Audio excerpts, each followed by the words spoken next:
Hey guys, it's Danny. Today we're going to be discussing about this Phalaenopsis orchid. We're going to make an update on it. If you don't remember who she is, it's that orchid that I received at the beginning of summer. She had mealybugs, she was dehydrated, in very poor condition. I'll add a link to the initial video on this one in an info card and also in the description below. So we'll talk about what she did, but also we will perform some surgery. We're gonna remove a keiki from this orchid because what she did was an abundance of keikis rather than roots, and that had some consequences. And P.S. the noise you hear is just extreme wind outside. There's no storm outside, it's just very windy and kind of creepy, so don't mind that noise. Okay, so let's talk about the mealybug infestation.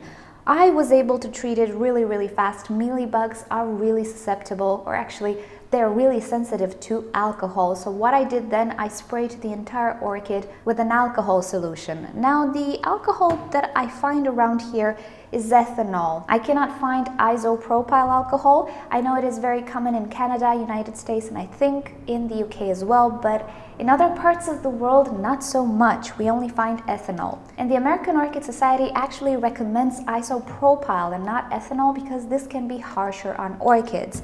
Now, when it comes to Phalaenopsis, I didn't really have issues. With other orchids with more sensitive leaves, I did have a few issues. So if you're ever in the posture of using alcohol and you do have isopropyl alcohol easily available and quite cheap in your area, just follow the advice of the American Orchid Society and use isopropyl. But if not, this will have to do as well. So at the time, I sprayed my entire orchid with a solution of alcohol, and that took care of pretty much all of my problems. I saw a few dots here and there along the time. I removed them manually for the main part, but if they were stuck in one of the crevices, I just put a drop of alcohol on it, and that was about it. It didn't really affect the orchid.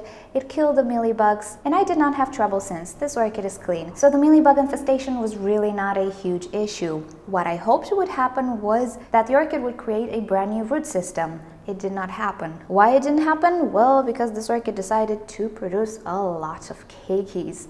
So we have one keiki here. We also have another keiki there that already has a root system, and this is the one we're going to remove today. And we also have a keiki here. It's not sprouting from the crown. I suspect it starts lower on the orchid, but didn't manage to poke through the leaves, and it's coming out right here next to the new leaf. This orchid tried to produce a new leaf, but it doesn't look all that great, and overall the orchid looks dehydrated still.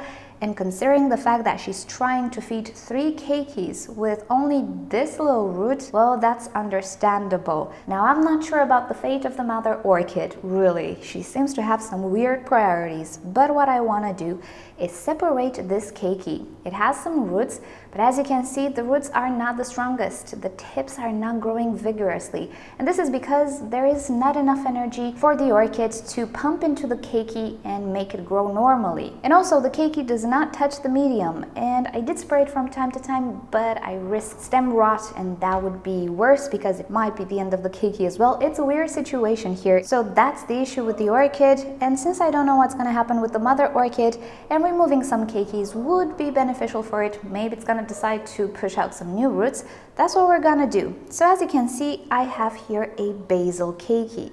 Now, in most cases, or at least some cases, you can remove the basal keiki quite easily because this keiki does have a little stem that connects it to the mother orchid. You see it here? It's tiny, but it's there. In some cases, like this keiki, the stem is somewhere buried underneath the sheets, and if I want to remove that keiki, I need to remove the sheets.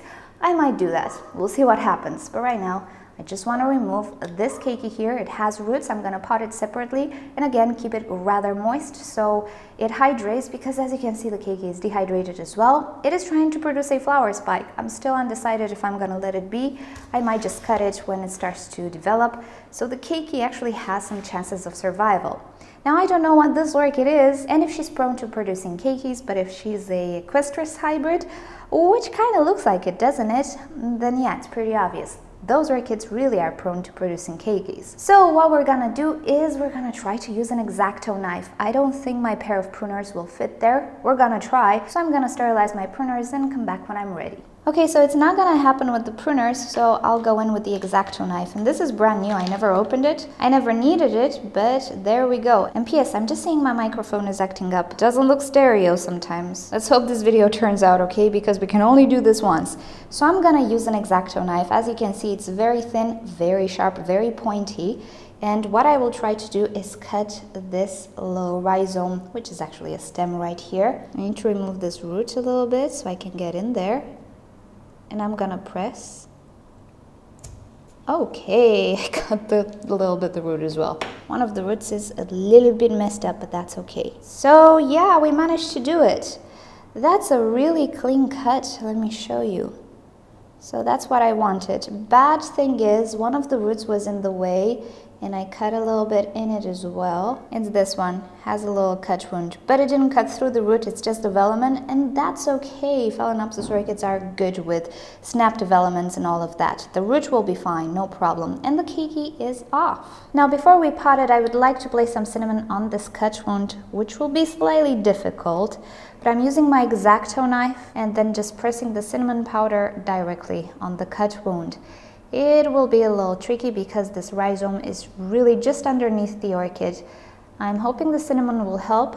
There you go, we have cinnamon on this cut stem here. And I will try to pot this keiki a little bit on top of the medium, but yeah, this area will be slightly moist. I will keep this orchid more moist than dry actually, because in the state she's in right now, she really cannot handle drought so well. So I've prepared here a pot with ceramis. It's kind of big, but I don't have smaller pots, and also this orchid is not a mini orchid in any way. It will grow, and if it starts to develop really well, it will grow really fast. So in about a year, I might have to repot it. Thing that I don't particularly want. And you might say that the smaller ceramis would be better. Arguably, because this medium, if I keep it wet all the time, it would still provide ventilation. And it's not that I want to maintain things soggy, I just want to maintain them humid. And keep in mind, I want to keep this orchid in this pot for as long as possible. And this is an 11 centimeter pot. It's really tricky to maintain it aerated if I use the small ceramis. It is in any case offering more moisture than that position on the stem of the mother orchid. Okay, so what I intend to do with this keiki is maintain it wet at all times. It will never be soggy because ceramis doesn't really stay soggy. It is chunky, it has a lot of air pockets, it does maintain things very humid, but in no case is it soggy, it will not compact. The roots are pretty shallow at this point, so even if the ceramis is soaking wet almost all the time, it would not be soggy wet. There's a little bit of a difference. It's one of the things that I actually like about ceramis. I can keep it wet at all times and I would still have air pockets no matter how wet I have my ceramis, because it is chunky and it doesn't compress. So that's exactly what I'm looking for with this keiki. And yeah, we'll see how it does. I shall keep you up to date. Now let's return to the mother orchid for a second. So I have a funny suspicion that the mother orchid is not entirely quite healthy, because even if I kept this orchid rather moist than dry, I actually pretty much never let it go completely dry. The orchid is not hydrated, the root doesn't look like it's hydrated, also a section of it just dried, and I'm not sure if it's going to continue to dry. Other roots dried as well, but most importantly, the stem kind of looks dry. I started to peel it down a little bit and I'm finding an area that really doesn't look alive anymore. And if you see, the root is actually situated further down on the stem, so there is a chance that the stem is actually dead here. And the funny thing with the roots is that they tend to stay green for a while even though the place where they're attached is dead. Does that make any sense? I don't know. It takes quite some time for them to die, and this is already kind of starting to dry. So maybe that can explain why this orchid simply did not get hydrated. I have an option to cut the stem. I'm not sure I want to do that. I will wait a little bit, who knows. I did remove one of the keikis. Maybe that will help the orchid and promote some new roots. I suspect new roots should start from around here, but the thing is, she just decided to create keikis rather than roots, which is a bit weird. She might be genetically predisposed to keikis. Since I don't know the ID, I'm not sure if it's one of those hybrids or species prone to keikis.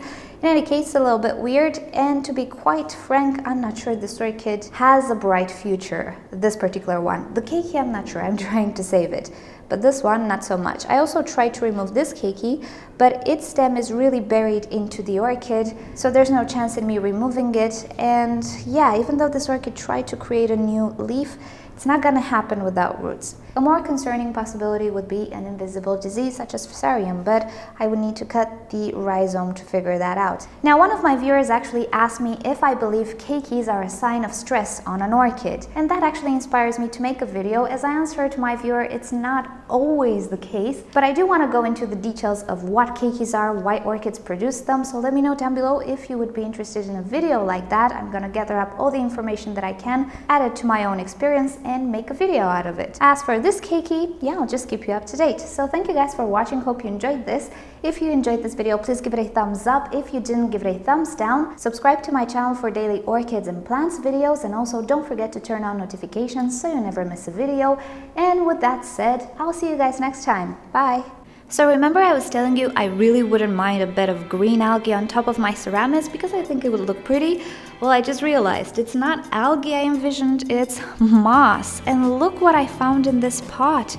That actually formed naturally. The spores might have been on the orchid because they certainly were not on the pot or the ceramics. But look how pretty that looks. I really hope it's gonna do okay and it's gonna spread. I'm not sure what type of moss that is. I doubt it's sphagnum moss. Do any of you actually have moss on top of your orchids, even with sphagnum moss? Do you think I can grow it on top of ceramics? I don't have any experience with it. So yeah, let me know if you have experience with moss on top of orchid medium. It does look really pretty, doesn't it?